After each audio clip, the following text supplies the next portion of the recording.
por exemplo, o que é este ambiente da Rede Globo? O que essas pessoas pensam? Hã? Como é que alguém faz para subir na vida dentro da Rede Globo? Para quantas pessoas tem que dar? Pouco importante se você é homem ou mulher.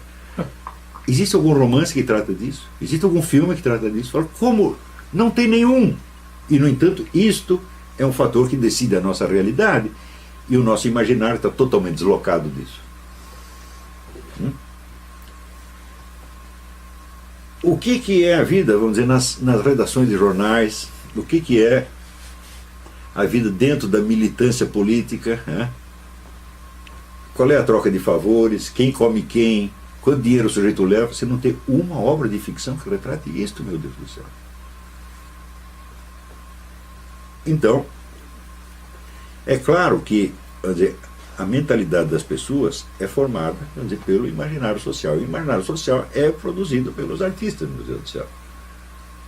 Como a arte foi toda instrumentalizada para servir a PT, PCdoB, essa coisa toda, então agora só pode ser propaganda, não pode ser mais expressão artística.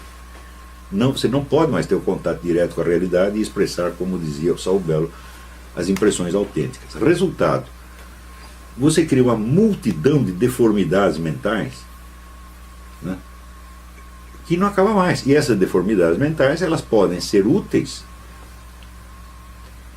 né, dentro de certos projetos políticos. Não que todos sejam uma militância organizada, é claro que não, tá certo? Mas, por definição, o idiota útil é idiota demais para saber que é útil. Tá certo? Então ele acredita piamente que ele está falando, ele está expressando sua opinião livremente. Por que ele acha que a sua opinião é livre? Porque ele não tem capacidade de rastrear a origem das suas ideias. Então ele não sabe de onde vieram, ele acredita que é tudo aquilo saiu espontaneamente do seu coração. Não é isso? Ao passo que um breve exame da origem das suas ideias já mostra que é muito difícil você ter uma opinião própria. Né? Você sempre está jogando com elementos que estão em circulação na sociedade. E qual é a sua possibilidade de livre escolha? Para o cidadão comum é quase nula. Porque além das alternativas que são oferecidas diariamente pela mídia, pelo meio universitário, ele não conhece outras. Então ele vai seguir essa que é o que tem e vai achar que aquilo é a expressão mais pura da sua liberdade individual. Então esta é a situação na qual nós estamos vivendo. Quando você lê, por exemplo, o romance de Graciliano Ramos,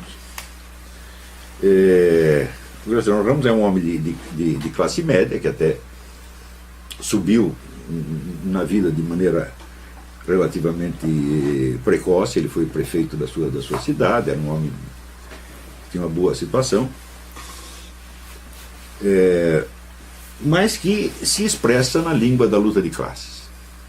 Né? Mas que percebe também toda a ambiguidade da sua situação de classe média. E quando você pega, por exemplo, o grande romance dele, que para mim é São Bernardo. São Bernardo é o conflito entre um senhor de terras, que é um sujeito, um homem violento, vulgar, egoísta, e a esposa dele, que é uma professorinha, portanto ela não é uma proletária, ela é uma pessoa da classe média relativamente baixa, mas uma pessoa de cultura, tá certo? Então, o proprietário de terras ali aparece não como inimigo dos seus empregados, mas como inimigo da intelectual, que era a mulher dele, tá certo? Então, nesse sentido, você via que o intelectual, como um tipo marginalizado na sociedade, que não... Você sabe que a situação do escritor, do jornalista no Brasil sempre foi uma coisa precária. Então, naturalmente, ele se sentia aliado dos mais pobres, tá certo? E, como tal, ele expressava o seu drama na linguagem da luta de classes e da luta dos oprimidos. Até certo ponto, até aquela época, isso era muito autêntico, era muito verdadeiro, tá certo? Nas décadas seguintes, isso se falsifica de maneira mais completa, porque toda esta gente se torna a elite mandante, né? E continuam chorando como se fossem os coitadinhos. Então, isso significa que a literatura de esquerda no Brasil acabou, porque esta nova visão falseada, na qual, além de você dissolver o perfil das classes. Ainda entra outros elementos, como gaysismo, feminismo, abortismo, etc., que só pertencem à luta proletária de maneira metafórica e quase inconcebível, né? Quer dizer, até parece que é o proletariado, são as mulheres proletárias que estão querendo abortar e não as estudantes de classe média, né? E as mulheres ricas, né? Então, quer dizer, tudo isso se confunde para fazer do imaginário esquerdista um conjunto simbólico eminentemente deslocado da situação real da sociedade. Então, ele consegue se expressar ainda através de discursos políticos, de propaganda, etc., mas não da arte.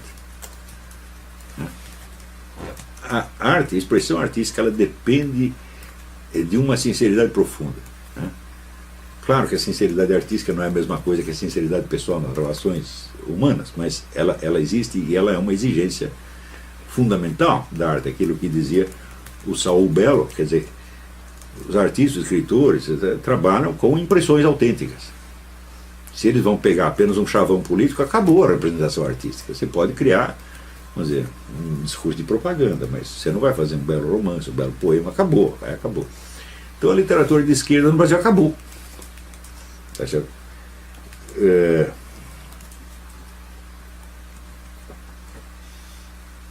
Eu acho que a sua última expressão, mais ou menos legítima, foi o romance do Lê do Ivo, que chama A Morte do Brasil, que é dos anos 80, mas o Lê do Ivo, quando escreveu isso, já era muito velho, então ele é um homem da década de 60 ainda, né? Então, depois disso, acabou. Aparecem outras... por exemplo, o pessoal menciona muito um conto do Rubem Fonseca, que se chama O Cobrador, né? Que é o sujeito que se considera um cobrador da dívida social. Mas o Rubem Fonseca é um tremendo reacionário, né? E a visão que ele tem da sociedade certamente não coincide com a da esquerda, né? E como essa é, vamos dizer, a imagem literária do Brasil, então, acabou, então nós estamos vivendo em plena época do discurso totalmente deslocado da realidade. A realidade da vida social, da vida de todos os dias, ninguém está sendo capaz de expressar. Porque ela se tornou tão complexa e tão miserável ao mesmo tempo que não há como expressá-la. Só o que sobrou foram os estereótipos e a linguagem, vamos dizer, da propaganda política a favor ou contra. Não é isso? Então, você vê também que quando o pessoal da direita fala, quase sempre o discurso deles também é deslocado em relação à situação da sociedade. Por exemplo, a famosa defesa da família, né? Eles estão defendendo a família como princípio, mas o processo no qual estamos envolvidos não é a destruição da família como um princípio, é a destruição da sua família, a preservação da família deles. Então é isso que ninguém fala. Olha, Lula e Lulinha. É uma transmissão patriarcal. É o poder de um que vai passando para o outro, pô. E vai ter o neto Lula, o mini Lulinha, e depois o mini micro Lulinha, e assim por diante. Vai ter casamento gay ali? Fala, de jeito nenhum. O casamento gay acaba com o poder do patriarcado, meu Deus do céu. Vai ter casamento gay na família dos outros. Então, a defesa da família como princípio é fazer buraco na água. É um discurso totalmente deslocado do que está acontecendo realmente. Não é isso? Agora, por exemplo, a mudança do panorama estético visual do Brasil nos últimos 40 ou 50 anos, isso começou ainda no tempo dos militares. Ou seja, a destruição da beleza do Brasil. É curioso que os artistas deveriam ser sensíveis a isso, mas você não tem um único testemunho disso aí. Você pode procurar poemas, romances, filmes, ninguém mostra isso. E isso é a nossa vida de todos os dias, meu Deus do céu. Você experimenta, você pega uma foto de São Paulo nos anos 50, veja como era a cidade, veja como está hoje. É? A pessoa às vezes usa o termo favelização. Eu digo, eu não sei, porque a favela é mais bonita do que isso. Né? Na favela ninguém vai fazer pichação. Né? Você não tem grafiteiro nas favelas, por exemplo, fazer grafitar lá na cidade, e assim por diante. Quer dizer, os termos não descrevem exatamente o que está acontecendo. E o discurso expressa sempre problemas que são parecidos com a realidade, mas que não são a expressão direta da experiência. Então nós estamos vivendo num estado de alienação total. Outro dia um rapaz botou uma mensagem lá no meu Facebook, dizendo que ele ficou na Austrália 35 dias, e que ele voltou, evidentemente, daí que ele ficou horrorizado com o Brasil. Bom, eu tive essa experiência várias vezes. Toda vez que eu viajar, ficar um tempo fora, voltar ao Brasil, entrar numa depressão desgraçada. Né? Eu lembro, por exemplo, que eu tinha feito uma viagem aqui de Washington até aqui a Virgínia, eu estava procurando casa, e tudo que eu vi era bonito. Né? Daí cheguei lá, tive que fazer uma viagem São Paulo-Santos. Né? E estava tudo quebrado, tudo devastado, parecia que tinha caído uma bomba atômica. E eu pensei, como é que as pessoas conseguem viver nisto? É? Agora, não era assim 50 anos atrás. Então, algo mudou. Agora, como é possível que a literatura, o teatro, as novelas de televisão não reflitam isso em nada? Porque elas estão preocupadas apenas em repassar estereótipos de propaganda. Então, por exemplo, o problema gay, quando você vê a intensidade com que isso aparece na Globo, você tem a impressão que dos 200 milhões de brasileiros, 199 milhões são gays e estão desesperados porque ninguém os deixa fazer o que eles querem fazer. Tá certo? Então, ou então você tem a impressão que o gaysismo, que o homossexualismo é eminentemente um problema das classes baixas, coitadinhas que são oprimidas. No entanto, todo mundo sabe que você tem muito mais gay nas classes média e alta. Né? Então, quer dizer, o que eles estão tratando como problemas nacionais não são problemas nacionais, são problemas de uma elite. Ou seja, se você quer saber, os problemas da novela da Globo são os problemas da equipe da Globo. Né? São os dramas existenciais deles, que passam como se fossem os da nação. Agora, você compare isto com o interesse que os romancistas, ficcionistas das décadas de 20, 30, 40 tinham em conhecer o povo. Você compara, por exemplo, o conhecimento que o Zé Lins do Rego tinha da vida diária do povão pobre no Brasil. Ele sabia tudo. O próprio Jorge Amado, às vezes caiu no estereótipo, mas ele sabia bastante coisa. E